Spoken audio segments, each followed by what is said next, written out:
हाय CET guys. आता third प्रश्नाला आले आम्ही. थर्ड प्रश्नामध्ये थोडं शब्द दिलेले, ते पण 8 शब्द दिलेले असतात.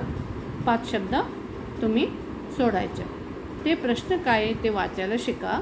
ಕೆಳಗಿನ 5 ಪದಗಳಲ್ಲಿ ತಪ್ಪಿದ್ದರೆ ಸರಿಪಡಿಸಿ ಬರೆಯಿರಿ ಅಥವಾ ತಿದ್ದಿ ಬರೆಯಿರಿ ಎಂದು ಕೇಳ್ತಾರೆ. पहिला तुम्हाला शब्द वाचायला यायला पाहिजे. अनाहुता पहिला शब्द काय आहे? अनाहुता. ते बरोबर कसं करायचं?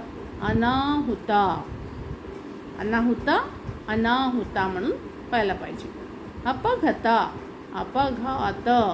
इथं एक लक्षात घ्या तुम्ही, सर्वसाधारण सर्व शब्दात एकच आहे ते बाराकाडी. तुम्ही मराठीत बाराकाडी म्हणतात, आम्ही कन्नडात कागुणिता म्हणतो. क क कि की कुकू. तसा सगळ्याला आकार जोडवलं की सर्व शब्द बरोबर होऊन जाते. अनाहुताला अनाहुता केला, अपघाताला अपघाता केला आणि ಹೊಂದಾಣಿಕೆ त्याला ಹೊಂದಾಣಿಕೆ म्हणून दिलेले. ಹೊಂದಾಣಿಕೆ म्हणजे ते रांगवते. ಹೊಂದಾಣಿಕೆ ती दाल पण आकार. नियमावली नियमावली माला आकार द्यायचा.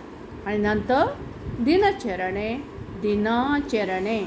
आणि नंतर 6th वन सहसा ते साहसा. आणि 7th आरंभिसी ते आरंभिसी. आणि 8th वन संप्रदाय. इथं संप्रदाय व्हायला पाहिजे. तो सर्वात एकच चुकीचे आहे, कॉमन आहे. ते आकार जोडले की सर्व शब्द बरोबर होऊन जाते. सोपं आहे हे. सोपं टिप्स तुम्ही लक्षात ठेवले ना, हे पण थर्ड शब्द पण तुम्हाला 5ला 5 पूर्ण मार्क्स मिळते. हे एक चांगलं टिप्स म्हणून मी समजून घेऊन सांगितले तुम्हाला.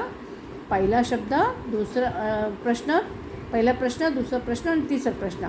15 मार्क्समध्ये 15 मार्क्स इझिली भेटले तुम्हाला.